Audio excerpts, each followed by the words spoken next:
before I start, I usually like getting a sense of the crowd and who I'm talking to. Maybe you guys could indulge me and show your hands if you would. How many people here think of themselves as absolutely psychotic, diehard sports fans? Okay. How many people consider yourself like a casual sports fan? Like you know what's going on, but you don't go crazy. And how many people would rather shave your head with a cheese grater than hear somebody talk about sports for half an hour? The sports college. Nobody? Wow. That's really great. Well, ideally, this will be a talk that speaks to the rabid sports fan, the casual sports fan, and whoever didn't want to raise their hand and say they absolutely hate and can't stand sports.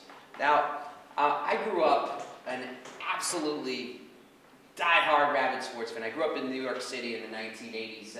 My heroes were people like Darryl Strawberry, Dwight Gooden, Lawrence Taylor, Keith Hernandez. People heard of those folks? By chance? Cool. My room was like a shrine to them. I had like floor-to-ceiling posters of them. I had no idea at the time they all had serious cocaine addictions. In retrospect, my room, it was like the Tony Montana All-Stars across my room, like serious drug problems all around me. But I didn't care because I loved sports and I loved how those people made me feel when I watched them. I played sports. I was the captain of my high school baseball team. I was the starting center for my school basketball team. We really sucked. Not tall. But that mockery gave me strength. No, but it was a lot of fun, and I loved doing it. And I never gave any thought to like the politics of sports, to all the things that Rob said in the introduction, and all the incredible things that Rob's written about in his own work. Like these were things I never really thought about: the history, the politics, or anything like it of sports. To me, the history of sports meant learning the statistics on the back of a baseball card. That was the history of sports. And to me, politics in sports, I mean, I wouldn't have even known what you meant. It would have been like you were talking another language to me. But that changed in 1996 when there was a basketball player for the Denver Nuggets by the name of Mahmoud Abdul-Rauf. People heard of him? Well, Rauf, he made the decision, this is 1996, that he wasn't going to come out for the national anthem before games. And this went on for a couple of games before anyone even noticed. And finally, a local reporter in Denver tracked him down in the locker room and said, "Hey, what are you doing? Why aren't you coming out for the national anthem?" And he said, "Well, I'm not really comfortable using my position as a basketball player to take part in what I think is a political act, which is standing up for the American flag."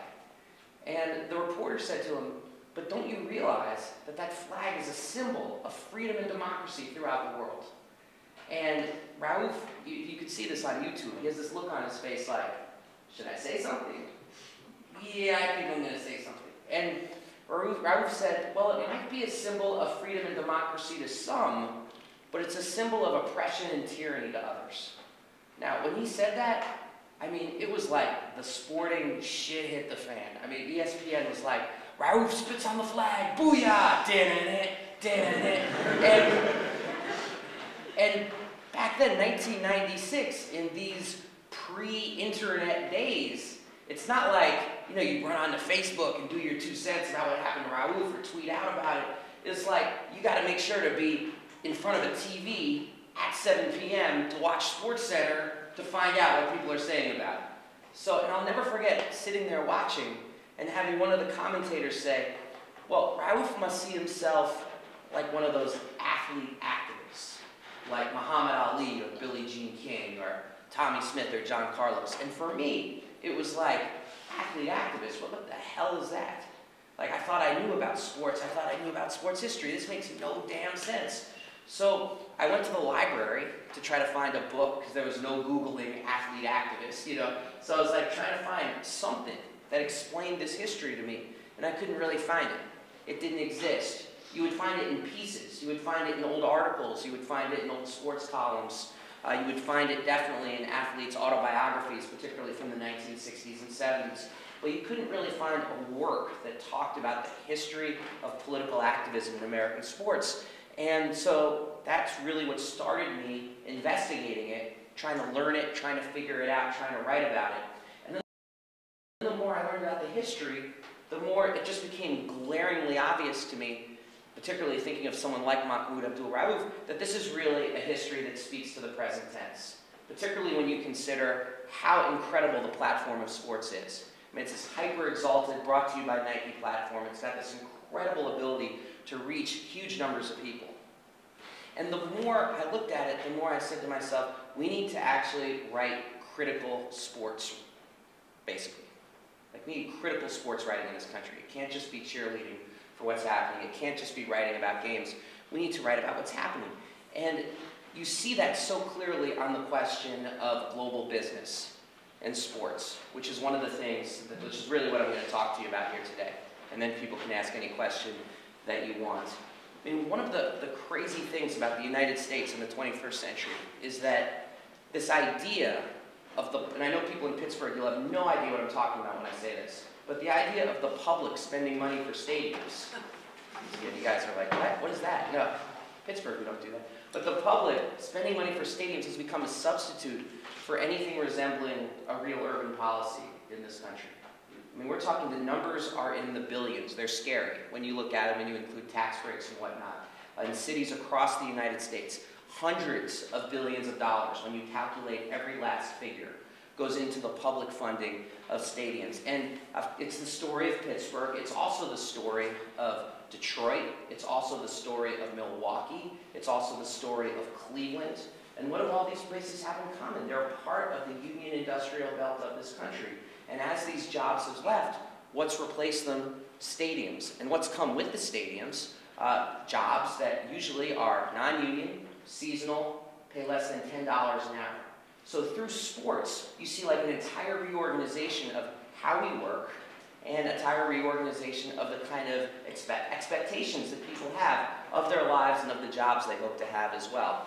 And this is why when I write about this, I call sports a neoliberal Trojan horse. And some people call it celebration capitalism. It's a writer named Jules Boykoff. Because it's this idea that you take something that we all love, like sports. Like, hey, who wouldn't want a new stadium for the Steelers? Who wouldn't want to see the Pittsburgh Pirates play somewhere that's new and just like those new stadiums in other places like Baltimore or Milwaukee or what have you? And yet, the money goes in there and we end up agreeing to things that otherwise we would not agree to. We agree to spending priorities that otherwise we would not agree to. And we agree to this even though every single study, right-wing, left-wing think tanks, every single economic observer looks at these investments and says, even in the best case scenario, you will lose money by this happening. And it makes sense if you think about why. You put $1 billion into a football stadium. I mean, how many days a year is this stadium open for business? I mean, for the season, it'll be 8, maybe 9 or 10 with the playoffs. Maybe you have a few concerts there too.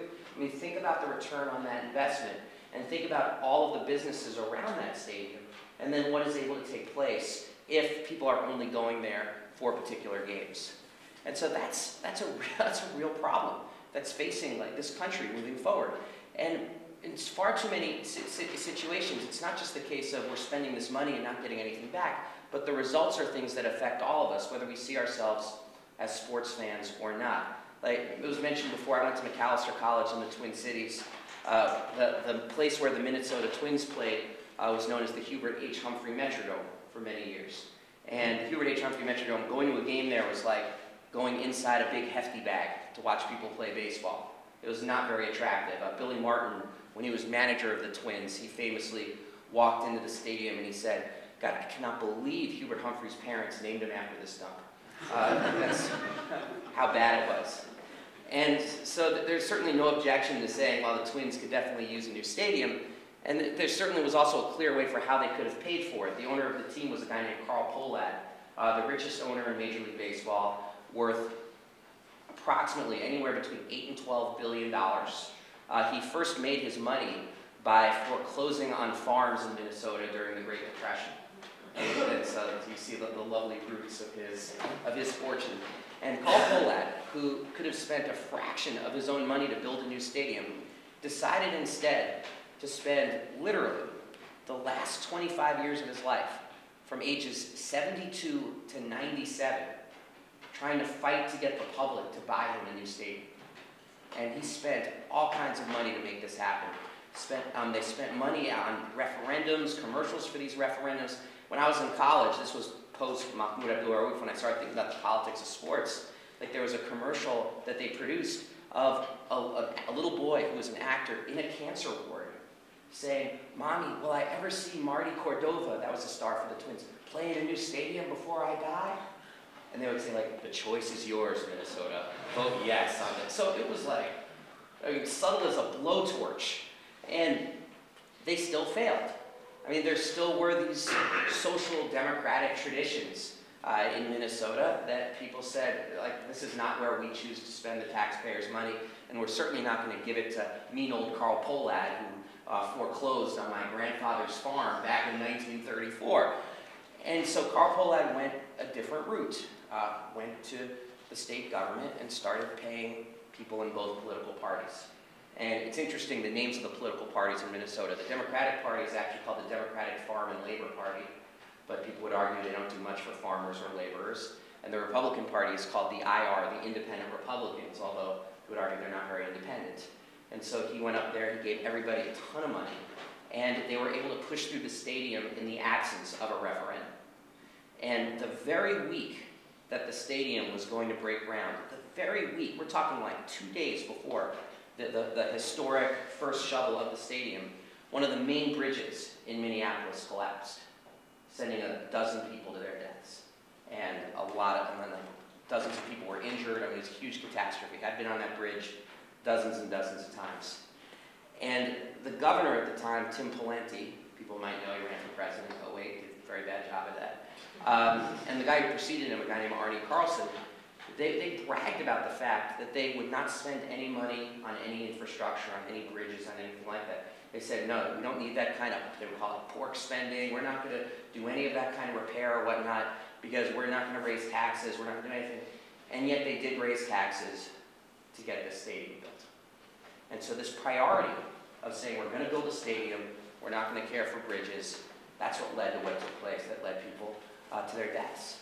A similar story took place literally a 5-minute walk from where I live in Tacoma Park in Washington, D.C. 5-minute walk from where I lived in 2009, the year that the Washington Nationals opened a new $1 billion park. The Metro went right off the tracks. They're killing people.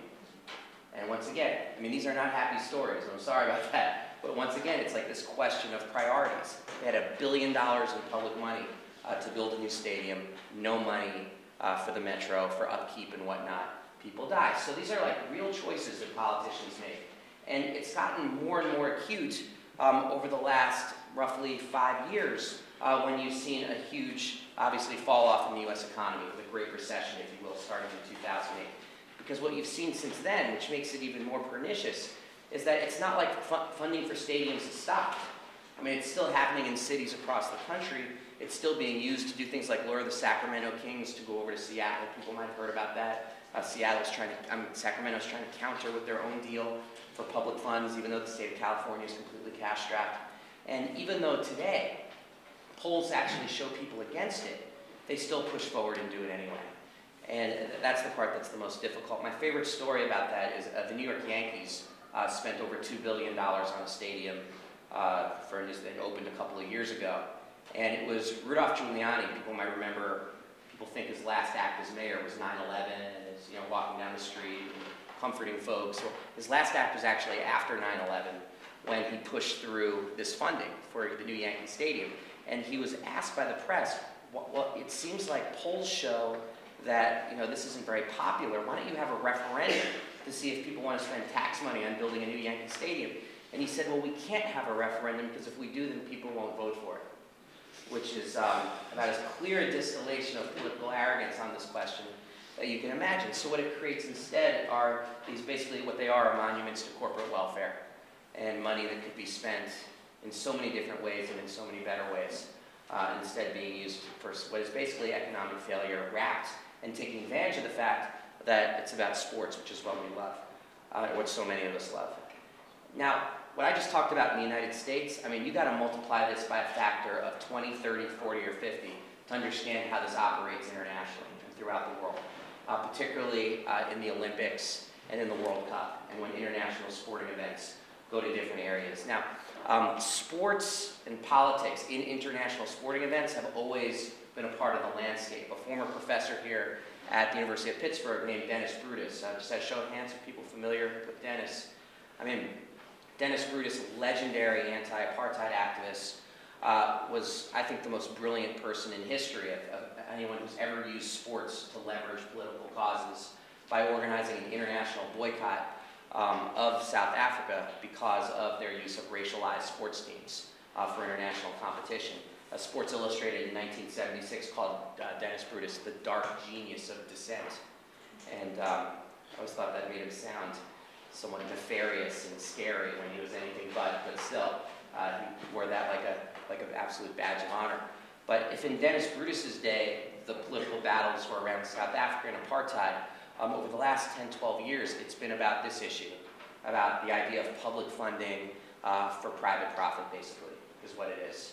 And over the last several years, I've had the fortune or misfortune in some cases, I've been to Greece, Brazil, South Africa, Vancouver, London. I mean, these are very different places, obviously, but they're all places I was always there before the start of either the Olympics or the World Cup, which kind of sucks because it means I don't get to go there and have fun and actually see the sporting events, but I get to go there and sort of play like Nancy Drew and walk around and I'll say Hardy Boys or whatever, but go around and be like, all right, what's really going on behind the scenes in terms of how these events are happening?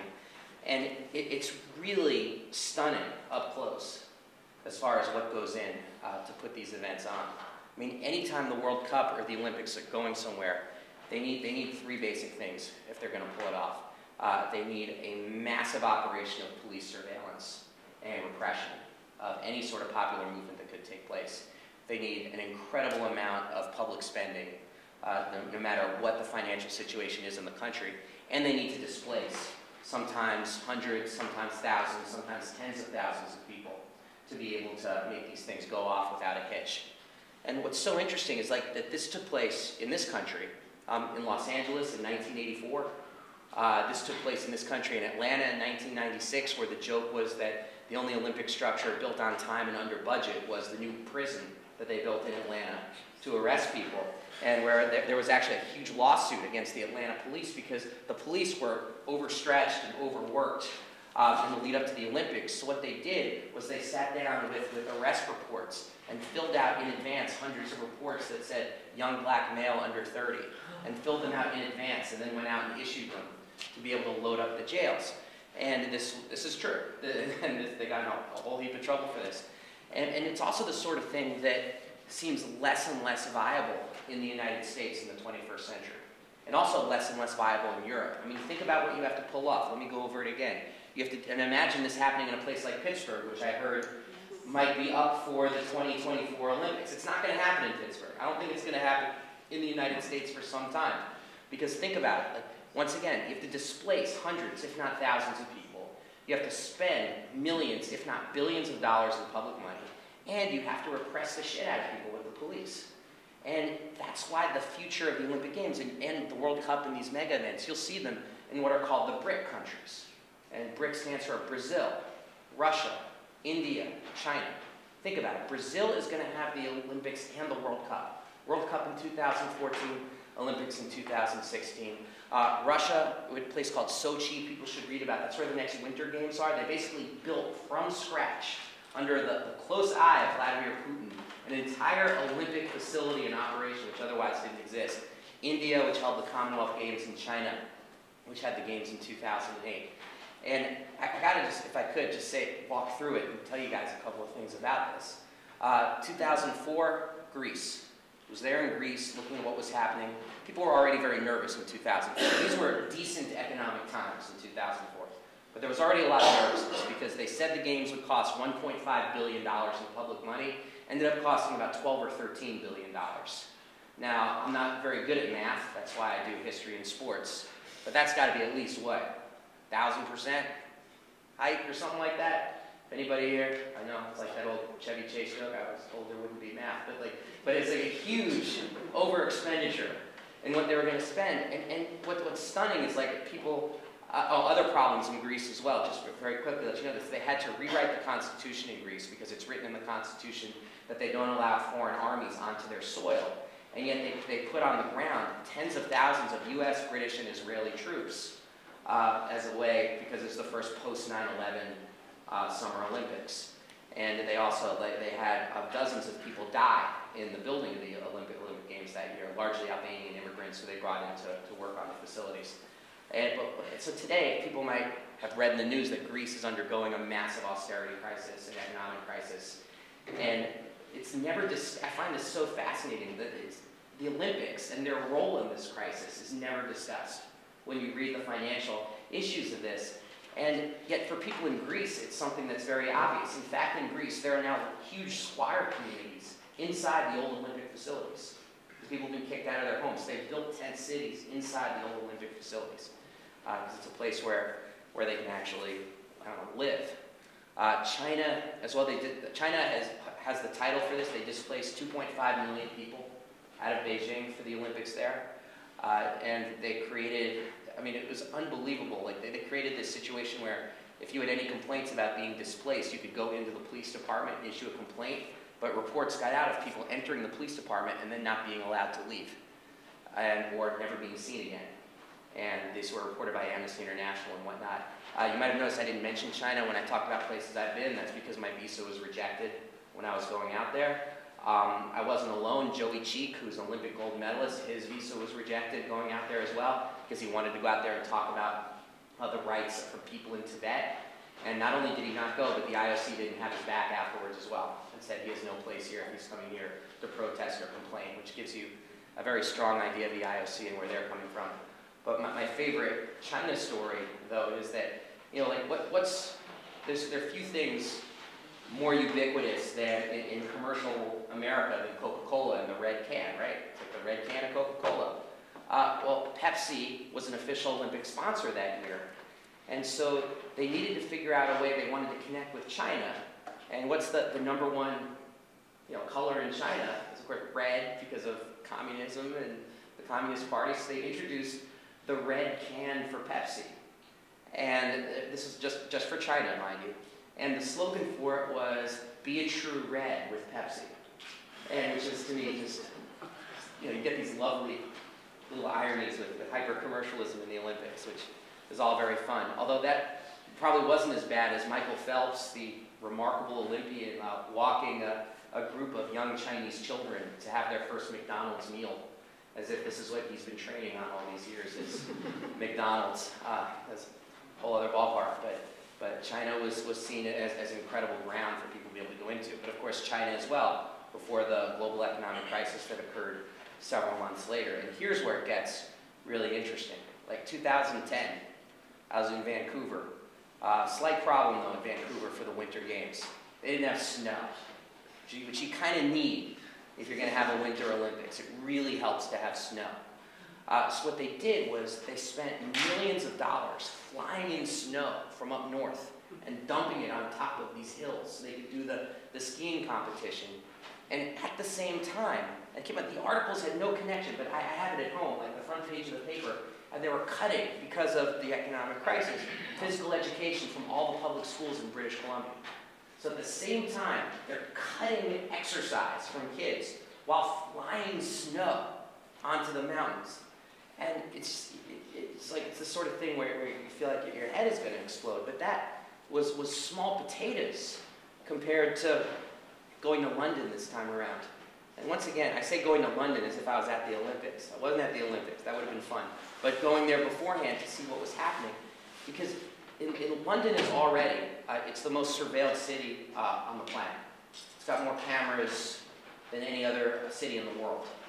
For the Olympics, they doubled, tripled that up and made it even the sort of thing where you walk down the street and you could think to yourself, damn, my butt itches, but you're scared to scratch for fear it'll end up like London's funniest surveillance. The American scratches his butt. It's like everywhere. You feel like a camera, the camera's looking at you. But that's like the smallest part of it. The other things that they did was and this is months before the Olympics, and it was coupled with the Queen's Golden Jubilee, whatever stupid crap that was. But they parked a massive gunship right in the Thames, right in the middle of the city. And they attached surface-to-air missiles on top of residential apartment buildings. And you would go to these residential buildings in the East End of London, and there would be missiles on top. And these were done not with the agreement of the residents themselves. And it would lead to these things where you would have these, like, I mean, people in London they're very polite. And so they would be having these community meetings like, time to stop the missiles on top of our apartment buildings, exclamation point. And you're just like, holy shit, if they tried this in Brooklyn, we would just burn the place down. And they're talking like, but they did their community meetings, and they did their best to fight it. They failed. And there were missiles on top of residential buildings. And it's worth saying, like this, why would you need a missile on top of a residential building? Why would you need a gunship in the Thames? When you think about, God forbid, if there was terrorism at the Olympics, what it would look like. And would it be the sort of thing that would require a surface-to-air missile or a gunship or the like? And you realize that it's much less about policing outsiders who would come in, and much more about setting a tone of fear and apprehension of people who are actually living inside the city. And to see it up close was really something. But London was also the sort of thing where you were looking at it and realizing this might be one of the last times you even see an Olympics in Western Europe or in the United States. And I certainly saw that firsthand when I was in Brazil about why that would be the case. Brazil right now, just basic statistics about Brazil. Roughly 30 years, Brazil had economic stagnation, 1977 to 2007. Since 2007, it's been economically, boom, just absolutely blowing up. Now, Brazil has a very weird aspect to it, where in a city like Rio, for example, which has incredibly high, costs an incredible amount of money to actually live in Rio, like New York City level, trying to live there. But at the same time, the average police officer in Rio makes $500 a month. So think about that. I mean, $500 a month as a cop in Rio. It means corruption is crazy, off the chain, narco-traffickers, the cops. So it's a pretty wild scene. Brazil also has some of the toughest squatter rights laws in the world. So you have these hills. People call them the favelas, and people live on top of these hills. Excuse me. And people at the bottom, so it's like the poor live on the hills, the wealthy live at the bottom of the hill. And this is the way it's always been in Rio. Now, you think about that for a second. In this country, and in most countries, who lives on the hill? People are wealthy, right? Beverly Hills, or the hills, so many different places. Like the hill is where the wealthy live. And yet for decades you had economic stagnation. What they're trying to do now is get the poor people off the hills and move the rich people on top of the hills. Now this means uprooting families who have, from scratch, with their own hands, built up their own homes over the course of decades. Because Brazil's never been great about having jobs and full employment. What it's been good at are these squatter rights laws. So you imagine like a family of people, and with their own hard-earned, like their own sweat equity, like going down and getting supplies or whatnot, they build these amazing homes up on the hill. Why do they own them? They own them because the state says they own them. They don't have any formal title. So it's just a question of changing these laws, tearing down these homes that they put decades of their lives in, and getting the wealthy people to live up there. So how are they doing that? How are they trying to do that? Well, they're using this 1-2 punch of bam, World Cup in 2014, bam, Olympics in 2016 to make that happen. And saying like, well, we want to host these events. We want to be what's called a global city. That's the term that's used. Or one of the mega cities. We want to be a global event city. We can only do that if we make these changes. And not speaking about the fact, well, this is really about real estate speculation that we're going to get this done. And it's crazy when you go there, when you look at what the future may look like, because when you go up in the favelas, and I spent like 12 hours a day up there, they're hypothetically supposed to be very dangerous, but if you're with people who sort of know where they're going and you have guides and whatnot, like it's actually much safer than at the bottom of the hill, like where the wealthy are. Because obviously, why would you rob somebody where everybody's poor? That doesn't make any sense. So you go up in the hills, and you see things like people's doors are unlocked, they're caring for like stray dogs and cats and whatnot. You walk 10 minutes to the bottom of the hill, you see a street that could look like Rodeo Drive in Beverly Hills. Like the change is mind-boggling. And there are like private armed guards outside the Starbucks. And so it's like, okay, they want armed guards outside of Starbucks on the hill. Like this is the future of Rio that they want for the people who live here. And it's very ugly. Right now they're trying to displace, judging by the numbers, anywhere between 10,000 and 100,000 people just in this very concentrated area. And the arguments for it, some of it is environmental, some of it is, well, we need systems of mass rapid transit, which, by the way, they're trying to build this massive system that they call the mass rapid transit system. And keep in mind, that's in English, not Portuguese. So in Brazil, it's called mass rapid transit. We need mass rapid transit. So it just gives you an idea about the priorities and who they're doing this development for and who's going to get screwed by it at the end. Now, the interesting thing, though, about Brazil right now, too, though, is that it's one of the functions of people having built up these homes over the course of decades, is that they have 43% of homes in the favelas. And keep in mind, favela means slums. So you're talking poverty, the likes of which is difficult to imagine, really. But in 43% of them, people are online. Almost everybody has a cell phone. People hijack onto each other's Wi-Fi all over the place. And so what that also means is that people are taking videos of when people are getting displaced, and they're posting them online. And if you can look that up online, and there's all kinds of videos of people doing this, and it's created a popular movement in Brazil. And it's interesting because it's not a popular movement articulated against the Olympics or against the World Cup, but it's a popular movement articulated against just the very idea that they need to be displaced for these mega events. And that, to me, is the future of where this is going to have to go. It's like, if we're not talking about popular struggles in these different areas as a way to repel this kind of thing, what you're going to see instead is the absolute worst excesses of neoliberalism as reflected through sports.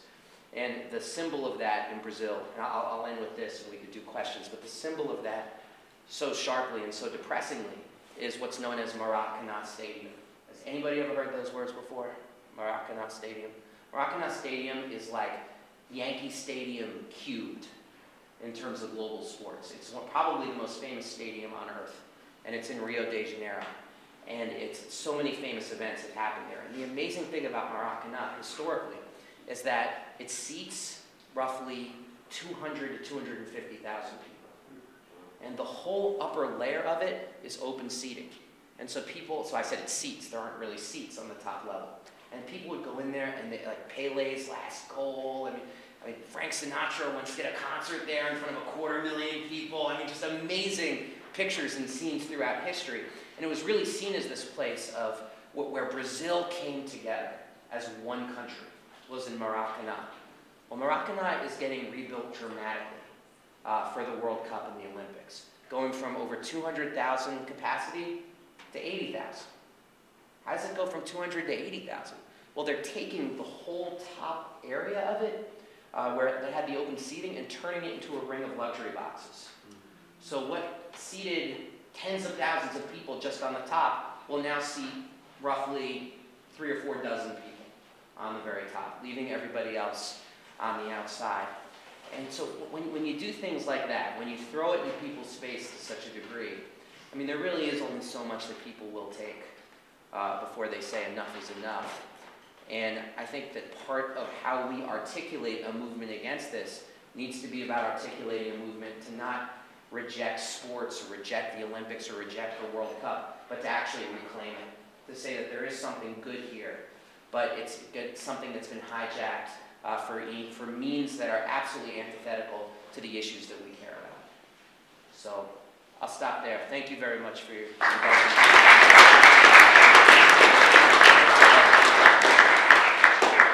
I'm happy to take any questions that folks have. It doesn't just have to be about this. I can tell you who I like to win the NBA championship this year if you want to know. We could do that too. In London, I know they specifically put the stadiums in the East End to bring money to that economically depressed area. Do you think that really hasn't had a positive effect at all? You see, that's the interesting thing about it, is it starts with the assumption that there was nothing there in the East End before the development started. And actually, Meredith Vieira, I think she even said that in the opening Olympic ceremony, that she said the East End was an empty wasteland before the Olympics came here. And it's I think that was the exact, I might have the word slightly off, but it was empty wasteland. And it's no, this is an actual place that has a lot of poverty and that does definitely need investment. So it's not an anti-investment argument, it's an argument about will this kind of investment really breed results that last after the Olympics leave. And that's part of the problem with these Olympic facilities, is that they don't have a lot of use value once the Olympics are done. So it's like if you live in the East End and you're like, hey, we're going to develop and put money here. You go, oh, that's great. What are we going to have? Oh, an aquatic center. It's like, oh, okay. I guess I can find time to swim once a month, maybe. I mean, it's like, no, you want things that not only the community can use, but something that will actually provide jobs. And you get like bang for your buck out of it. And that's not what's going to happen in terms of what's built. It's worse for the winter games because it's rare. I don't know. I never get up on a winter's day and say it'd be nice to have a fun luge, but unless luge means something very different, I guess. But it's the sort of thing where it's like, because the development doesn't yield the results or the tax base that it does, what happens in a lot of cities is that it opens with a big bang and then it's closed within a year or two, because it takes money to then keep these things open. And so what's going to support an Olympic-style aquatic center on the East End of London over the next 2, 3, 4 years? Well, then it gets to the issue of, well, it's going to take members. People actually have to pay to get in, and then it becomes something exclusionary.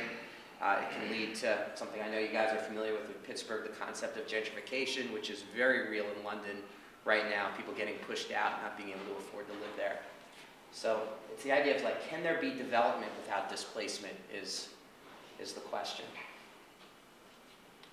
Yes, ma'am, and then you. Do you think there's a solution for finding a repurposement for these old Olympic stadiums and aquatic centers and things like that? Is there a way to find purpose for the structures themselves? Yeah. Is there a way to actually use them or turn them into something else? I mean, I think it's actually, I mean, they're called the slang for them in South Africa, they call them the white elephants. And it's this idea that they wouldn't really be much use. It's like a white elephant. What is it? You look at a white elephant, you know? You observe a white elephant. There's nothing really you can do with a white elephant. You can't kill a white elephant and eat the meat. You can't ride it to work. It just is what it is. And that's part of the problem. Like, I think that, frankly, the only solution, if we want to have Olympics or even the World Cup, is to have like a permanent site that can be visited every 4 years or every 2 years, because then that actually justifies putting the money in for the upkeep too. And that's part of the problem, is that all of these structures require reinvestment, or else they get old really fast. And so it's like, I don't know what they can necessarily be used for. In South Africa, they built so many new stadiums for the purposes of the World Cup. The problem was that they already had stadiums. I mean, South Africa is a sports-mad country. The stadiums already existed. So you're building new stadiums on top of the old stadiums. So even if you could use them for the other soccer leagues, there's the problem, first of all, that the capacity is so massive. And it's like the amount of money and workers to keep them open is totally not commensurate with the amount of people who actually go to games. And then you have the problem of these old stadiums, which are then just sort of sitting there, and nobody's using them because you're not doubling the number of soccer leagues or anything like that. So there's far too little refurbishment that goes on. And that's part of the problem, is that that's part of what the IOC demands, or FIFA demands when they're looking for an Olympic or a World Cup site.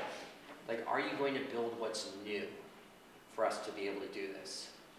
And it's what's scary about it is how backed up by power it is. A lot of people don't know the IOC, the International Olympic Committee, they're a non-voting member of the United Nations right now.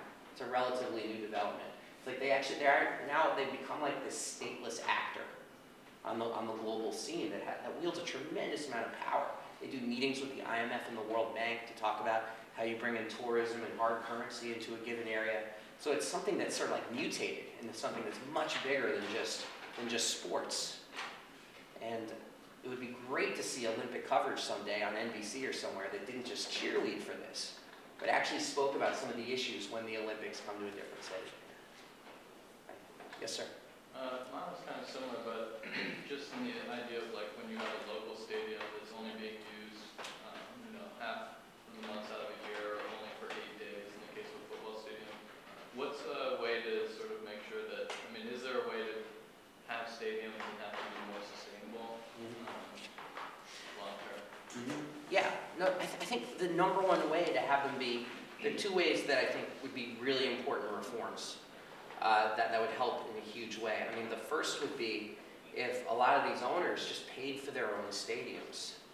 I mean, just please. It's like if you've got the money to pay for it, pay for it. I mean, the problem is that they view that at this point as such a colossal defeat that it's like it's almost the sort of thing it's like you can't even suggest it. And the other thing that would make it at least more investment friendly would be if public investment was coupled, if public investment did have to happen, if it was coupled with public ownership. And the idea that the city would actually own the facility and be able to get something back for it, have the money go into anything. You could think of anything like from local charities to schools. I mean, if all sports teams operated the way, for example, the Green Bay Packers operated, where the team is actually owned by 200,000 fans who are shareholders in the team, and they don't have an owner, so to speak, and they can never be moved, and I think it's 70% of all concessions go back into the city of Green Bay. I mean, it's the sort of operation where when they do have to do refurbishing of Lambeau Field, it's something that's embraced because people feel like they're getting something back for their money. And that's part of the problem with this. It's like, can it ever be sustainable? Yeah, it can be sustainable, but it's not sustainable if it's a one-way street. Like the reason why all these reports from the Brookings Institute to the Cato Institute say stadiums are a bad idea is because it always ends up being a net negative for how much money you're putting into it for upkeep and things like that. But like if you were putting that money in and then getting something back out, instead of it going into the pockets of the sainted Rooney family or what have you, then you would get a situation that would be much more steady and sustainable for a given city. But it's a great question because it's not that they don't make profits. Of course they make profits. If they didn't, they wouldn't invest in them. It's like where do the profits go and how do they circle back? But I'll just go across. Love seeing the hands. Sure, that's good, right? Yes, that's hands. It's always a good sign. Yeah. Now, during your presentation, you outlined a lot of examples or stadiums and projects that that you run into in a negative light. But you know, during your time covering sports, have you? I'm sure you have, but could you elaborate on examples where you've run into sports projects or stadiums or whatever related to sports-wise that you've dealt with that, you know, the politicians or the team owners, you know, they did it right, or it's something that we should model ourselves after? Well, the thing that's so interesting about the way the Green Bay Packers operate is that and this is so interesting to me, like DC Sports Radio, which is a cavern of hell and misery, if you ever get the chance. Like they play it for people in Guantanamo to get them to talk. They did this full-scale mockery of like Green Bay Packers fans, people in Wisconsin, because there needed to be a serious refurbishing job on Lambeau Field. So what they did was they sold more stock, which means they sold more shares in the team. And all you get for owning a piece of the Green Bay Packers is a piece of paper that says you own a piece of the Green Bay Packers. You don't get a return on the investment. There's no dividend. It's a nonprofit. And they mock people mercilessly for putting their money into the team in that way. But think about how much more fair that is than just raising everybody's taxes, for example. So it's like you might be a sports fan, you might not be a sports fan. Well, guess what? You still get your taxes raised. Or you might be a sports fan, not be a sports fan, your cable bill just went up. You know, it's like all these things like happen that are involuntary, that force you to have skin in the game when it comes to sports. I mean, at least with the Packers, it's people who love the team and are saying, no, we want to actually help make sure that we don't ever have someone like Dan Snyder or Jerry Jones who might threaten to leave the state or what have you. And so, I mean, I think as a model, that is so, I think it's threatening, frankly. And so people always say, I say like every team should run like Green Bay. And what I always hear back is, well, the NFL bylaws say that can never happen. It's written in the bylaws. And that's true, it is written in the bylaws. Like you cannot run a team as a nonprofit, you cannot run a team as a state entity or a collective entity. And yet, I mean, who writes the NFL bylaws? It's not like Moses came down with the NFL bylaws and said this is holy writ, or a Congress passed a decree these are guys in a room, probably smoking cigars, and they wrote this thing up. And so it's like it needs to be challenged. It needs to be challenged legally. Because I think it's the best way to create a sustainable vision for sports that actually act as life preservers for cities instead of like a millstone around the neck of the city. Yeah. In that sports, you talk about the Seattle Sonics being leading and going over the city. I just want to know, like, how do you feel now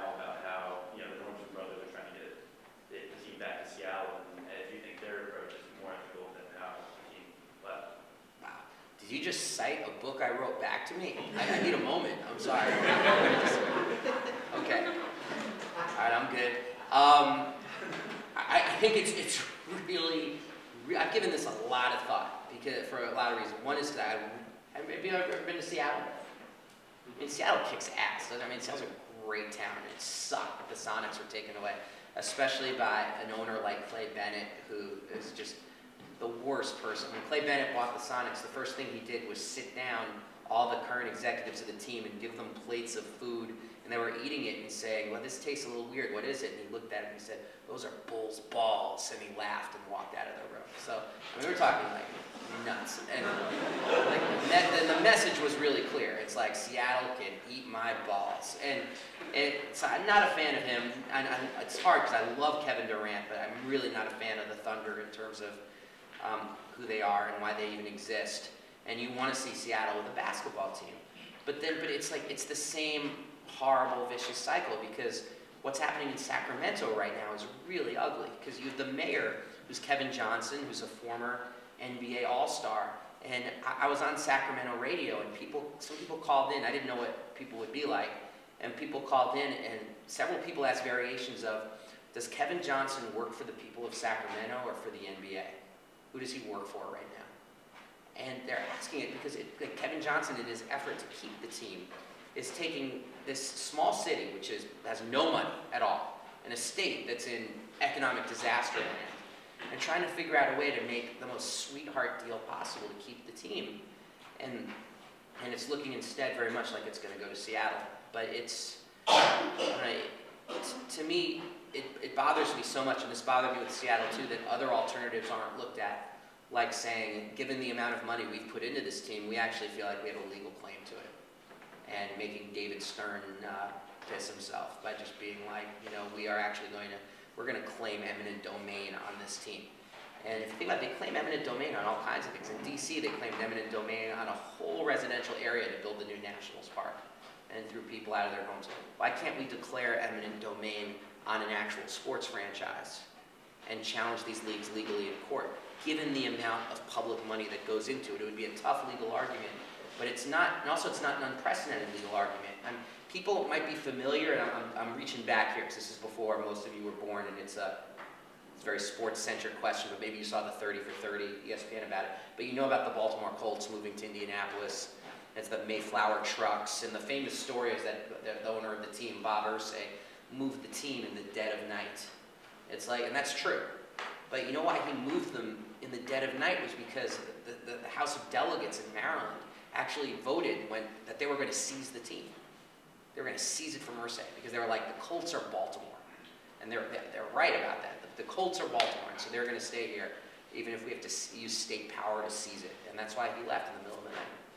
So that's what I'd love to see the Kings do. But it ain't going to happen with Kevin Johnson, who's proven to be about as clutch as mayor as he was in the '93 finals. Boom! Okay. Sorry. Professor. I actually have two questions, but they're totally unrelated, although you might be able to relate them at some point. Is there, given the history of the Olympics, the World Cup, the ownership of professional teams, and the connection to global capitalism, you know, as well as our love of sports,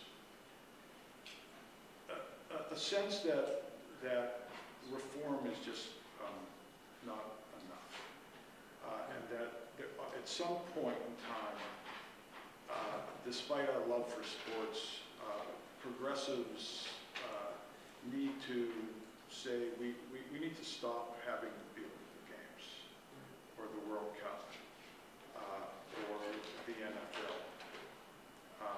until we can restructure and revolutionize the way sports happen in our cultures. Was that you have a second question?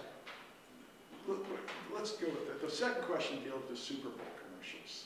Okay. We'll hold off on that. I mean, I can answer just that first one quickly. Like, I'm always open. If people have blueprints about restructuring sports, if people have ideas about viable ways to do international competition that has less sort of community destruction that the Olympics have, and that the World Cup has, I'm open to hear it. I think that it's very difficult to find purchase for an argument to say to do away with things that actually give people so much joy.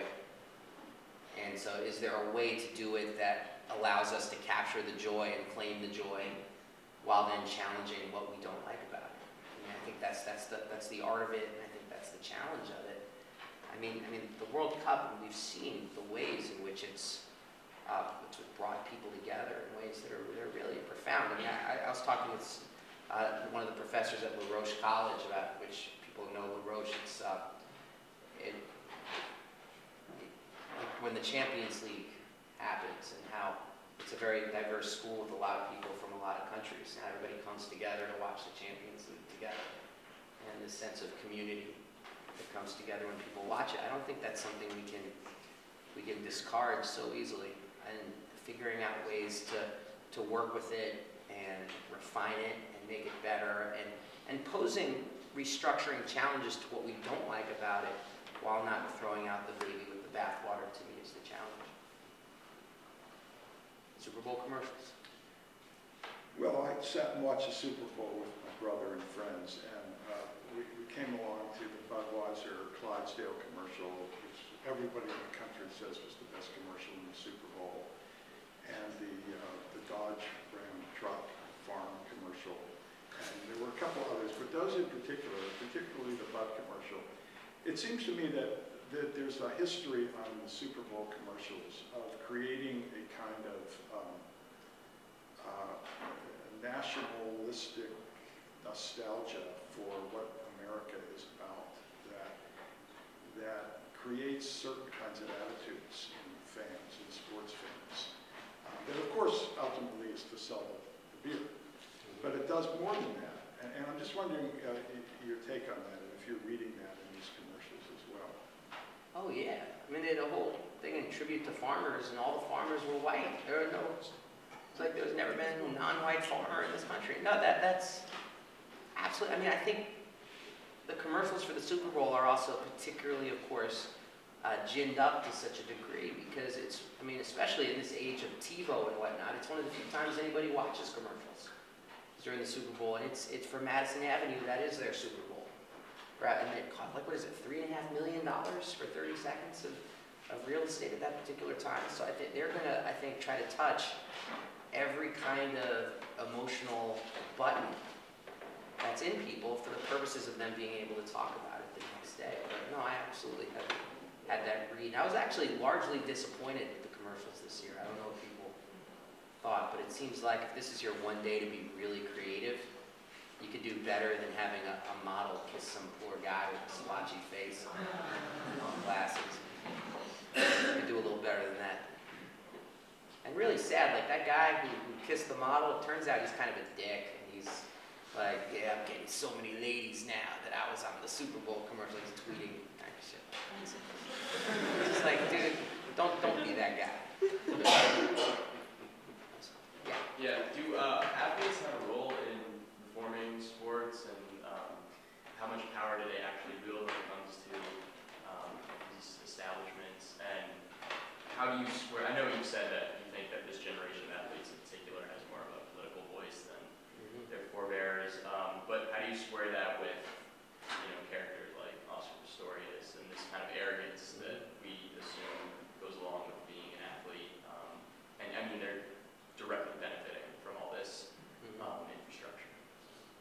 Well, in some cases they're benefiting. In some cases, much less so. I mean, the economics of that are in a lot of ways difficult to quantify because, athletes have money because they have players' associations and unions who fought for those. You see this throughout the history of sports, that in periods where there are huge expansion of sport, huge expansion of profit, that does not correlate with huge rise in salaries. Like what you usually have then is a movement among athletes to try to actually get more money by fighting collectively to get their piece of the pie.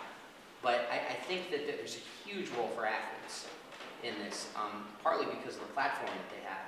And that platform, like you mentioned, Oscar Pistorius, that platform is very double-edged. Because part of this exaltation of athletes and the platform it gives them, I mean, it also creates the specter for profound disappointment or even horror. I mean, just in the past few months or the past year, like everybody from Joe Paterno, Lance Armstrong, to Oscar Pistorius actually like killing Riva Steam Camp in South Africa. I mean, it's a direct function of the whole, like in the Dark Knight movie where they said, you know, die a hero or live long enough to become a villain. I mean, it's like when people are built up to such a degree, then the fall from grace is that much more steep, especially when they're built up in ways that are entirely one-dimensional and paper-thin, without any actual substantive look at who they are and what they stand for. But that has the peculiar effect of also creating this kind of platform where if an athlete did decide to say, I oppose this and this is why, and I think my cultural capital is great enough that people should hear what I have to say, then that can actually create incredible waves. And I mean, to me, like the story of the Super Bowl and the lead up to it was Brendan Ayanbadejo of the Ravens saying, I'm going to use the Super Bowl to talk about marriage equality and gay rights. Or the fact that last November, 2 state referendums around the issue of gay rights in Minnesota and in Maryland involved NFL players going out and agitating for them. That's Brendan Ayanbadejo in Maryland and Chris Cluey in Minnesota. I mean, it actually is able to make change in a way that I think still shocks like political pundits or casual observers of politics because of the sway that they're able to hold and the platform they're able to demand. Yesterday, I interviewed, I was telling Paul about this young NBA player named Royce White. He's 21 years old. People might be familiar with him. He's talking very openly about his mental health issues. He's been very mocked about his mental health issues. The fact that he's got issues with flying, the fact that he wants his own team psychiatrist. But he's also using the fact that he's getting all this attention to say some things that are really upsetting the apple cart and has the chance to make substantive change. Like he's really talking openly about like the amount of drugs that recreational drugs that NBA players use, and saying, you know what, they use these drugs not because they're trying to have fun and relax, but they're self-medicating. And at least I'm openly talking about my mental health issues. They're choosing to self-medicate after games because there's this ethos in sports that says we're not allowed to talk about mental health issues. Well, I'm going to talk about it. And y'all saying like, well, why is it that the team therapist has to be a team therapist? Why is it they have to be paid for by the team and they're in charge of my mental health? That makes no sense whatsoever. And so these are big issues that he's raising. And like I asked him what he thought David Stern, the commissioner of the NBA, what does David Stern do he thinks about you? And he said, well, I think David Stern is scared of me right now. And then he paused for a second and he said, and he should be. Which I thought was kind of cool for a 21-year-old. Good. Any other questions? Yes, sir. If I just go back to the Olympic thing just for a sure. second. In your view, has there been a city a host city in the, say the media or the TVAs, like since 1960, that's not like in LA or Atlanta or London or a place that can just kind of survive the Olympics? Has there been a city that's had a tremendous stake in it and has won because they? Yeah, to me, and this is just my own research, my own study, my own reading, there's one city that won the Olympics, if you will, that wrestled the Olympics and won, and that was Barcelona in 1992. But there were like real historical facts. Think about 1992, first Olympics to happen after the fall of the Berlin Wall, first and foremost. Second of all, Barcelona, a social democratic city with this incredible history of struggle and politics to it as well. Third, like a huge incentive on behalf of the person who was the head of the IOC at the time, Juan Antonio Samaranch, who was actually a youth fighter for Franco. Lovely people in charge of the Olympics. That's Samaranch, who needed to, I mean, this was his home country of Spain.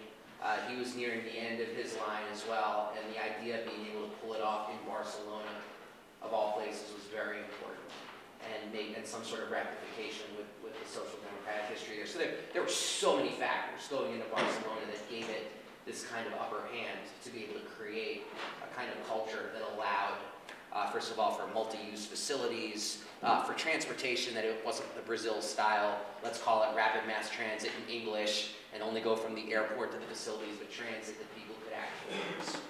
And so that was to me, and it's not to say that you can't have another situation where the stars align and you can agitate for a better way to do it. It just seems to me that since 1992, they've gotten so much more sophisticated about it. Like in London, just to give you this example, they did what was called a private-public partnership, which meant it was like 50% of the $3.4 billion price tag would be paid for by private sponsors, and 50% would be paid for by the state. There's only one problem, though. It didn't end up costing $3.4 billion. It ended up costing by as much as, once again, I didn't know there would be math. Let's say $20 billion. So a lot more.